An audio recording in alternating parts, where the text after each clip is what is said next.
Thank you. Hello, everyone. Thanks for coming to my talk. I'm Changzhi from Professor Peng Hong's lab in KAUST, Saudi Arabia. In the home lab, we focus on antimicrobial resistance from the view of wastewater. And AMR has become a critical threat to human health globally, and wastewater is now believed to be a driver of AMR in the environment, with several factors, including perturbation events, and these factors can collectively serve to facilitate the spread of AMR. So since the pandemic started, there has been much speculation about how COVID-19 and AMR may be interconnected. We also noticed that during the first wave of pandemic, there were uncertainties and fears of SARS-CoV-2 rising and leading to increased antibiotic consumption in hospitals, in particular for hospitals designed to treat COVID-19 patients. And that will contribute to AMR spreading through its discharged wastewater. And therefore, focus on the prevalence of AMR in untreated hospital wastewater is needed. So to address these concerns, we look into two hospitals located in Saudi Arabia. Hospital A is a hospital designated to treat COVID-19 patients, and Hospital B is a hospital that did not receive any patients of COVID-19. We collected their discharged and treated wastewater every day from their equalization tank during the first wave of pandemic, which is April 2020 until July 2020. The number of patients in Hospital A is increased from 50 to 230 during the sampling period, and for Hospital B, the number of patients is stable around 75. The wastewater samples were collected from equalization tank by our collaborators from Saudi Ministry of Health, and these samples were brought back to our lab for filtration and processing DNA extraction. So in this study, we collected over 50 samples from Hospital A and over 20 samples from B. Both samples were sequenced with the same sequencing depth by Illumina NovaSeq 6000, and all sample sequences were mapped against an ARG database to get information of the antibiotic resistome. We also detected class 1 integral integrase gene, also called INT1 genes, to look for the mobile potential of the ARGs.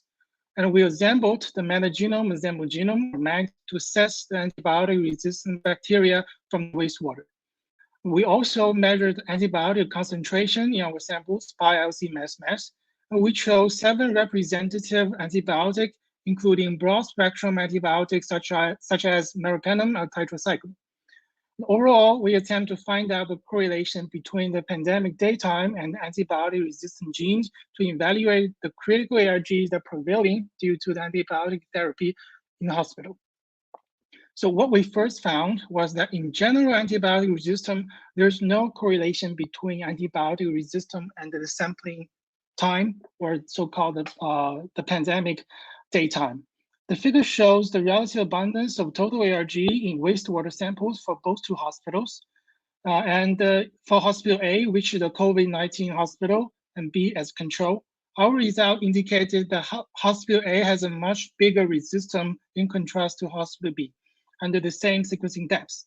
And besides, the correlation analysis shows no correlation between the general relative abundance of ARG and the pandemic daytime.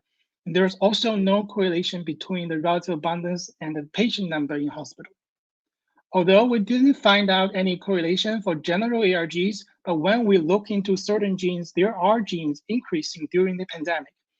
The graph here shows the time correlation analysis for each ARGs in both two hospitals. And each dot here represents a single ARG. The x-axis is the relative abundance of ARG, and y is the correlation coefficient for ARG with the pandemic daytime. So the ARG with a positive correlation of time will be above this straight line. And our analysis show there are 50 ARGs in Hospital A has a positive correlation with time, and there are 189 ARGs have negative correlation. And compared to Hospital A, there's no ARG has any relationship with time. And it told us that the antibiotic resistance remained unaffected in Hospital B, but ARGs in Hospital A did affected. And when we look into this abundant ARGs that was affected from Hospital A, we found there is a few of ARGs resistant to beta-lactam antibiotic. Such on the left side, there are VB9, AR1, OXA, and VIM4. And on the right side, we have TM1A1. And this is an impressive result because those beta-lactam-resistant genes has a huge family with a broad spectrum of resistance and widely used in clinical medication, which are also the important target of surveillance system.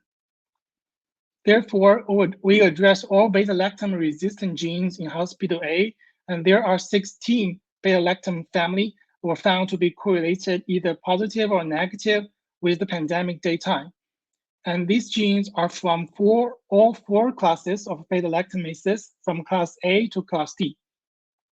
And according to previous studies, we find out that a class B and a part of class D here will confer resistance to carbapenem, which is a very commonly used antibiotic for severe bacterial infections. And therefore, we hereby suspect that the usage of carbapenem to COVID-19 patients in hospital affected the performance of these two classes. And on the contrary, we have class C and the rest of class D, which have no capability to hydrolyze carbapenems here, and they have a negative correlation with time. And it is also noted that ARG in class A and D has a different performance, including the negatively correlated genes such as CTXM, TM, which are all geographically widespread and dominant. And these ARGs have been the focus of current AMR surveillance system. Hence, our targeted approach, like qPCR, is usually adopted as a method in global surveillance system, will result in the abundance of these genes are decreased with time, which is not true because we do observe the other genes in the same class, they have an increasing relative abundance during the pandemic. And to further verify the above mentioned findings, antibiotic concentrations in wastewater were measured. We selected 7 representative antibiotics according to the previous result, and the t-test revealed the significant high concentration of 5 antibiotics in hospital A is higher than hospital B. And besides that, suggesting the higher antibiotic consumption in hospital A. And furthermore, we did the Spearman's rank correlation analysis that revealed the positive correlation of meropenem, which is a carbapenem antibiotic that has a positive correlation with time in hospital A. And to further monitor the transfer of potential of those ARG in our wastewater samples in hospital A, we calculated the relative abundance into 1 genes in our wastewater samples. The into 1 gene is a critical indicator of horizontal gene transfer and linked to the antibiotic resistance in bacterial community. We conducted the correlation analysis for each ARG with into 1 genes and combined the correlation analysis result for ARG with the pandemic daytime. We find out 2 ARGs here, MSRE and VB9. They have a positive correlation with both the pandemic daytime and the into 1. And that suggested the transmission of these 2 ARGs in hospital A.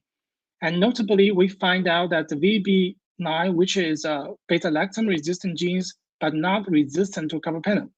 And therefore, we hereby suspect the prevalence of these genes is due to the co-resistance with carbapenem-resistant genes in the same bacteria. Therefore, we look into the MAGs of the wastewater, and we find out there are 6 MAGs carried BLA-VEB genes across the samples in hospital A. And we selected their encoded context and performed all open reading frames to view their gene coding information. And we found the mobile genetic elements such as transposes and integrases that were encoded with the BLA-VEB. And this suggested the transfer potential of this ARG across the community through the horizontal gene transfer. And more than that, we also checked their ARG information. And we find out that all these 6 MAGs, they also carry other ARGs, and 4 of them are carry a carbapenem-resistant genes, which is labeled in red of the table. And that implies the co-resistance of carbapenem-resistant genes with the BLA-VEB in the bacterial community. And that also should suggest the difficulty in relying different generation of beta-lactams to eradicate these bacterial groups. And in sum, the study looked into the AMR of hospital wastewater during the pandemic, we found that ARG conferring resistant to beta-lactams are predominant and has a positive correlation with time in designated COVID-19 hospital, and the prevalence of class B and B beta-lactamases due to the usage of carbapenem. And also, we find out the ARG BLA-BEB, which is not a carbapenem-resistant genes correlated with inter-1 and conferring co-resistant to carbapenem. So this highlighted the concern to AMR during the COVID-19 pandemic from antibiotic usage and untreated hospital wastewaters. And with that, I would like to thank my lab, the members of the lab that helped with the project, and our collaborators of Saudi Ministry of Health, the findings from CAL's WDRC, and this work was published on Environment Science and Technology, and please feel free to reach us. Thank you.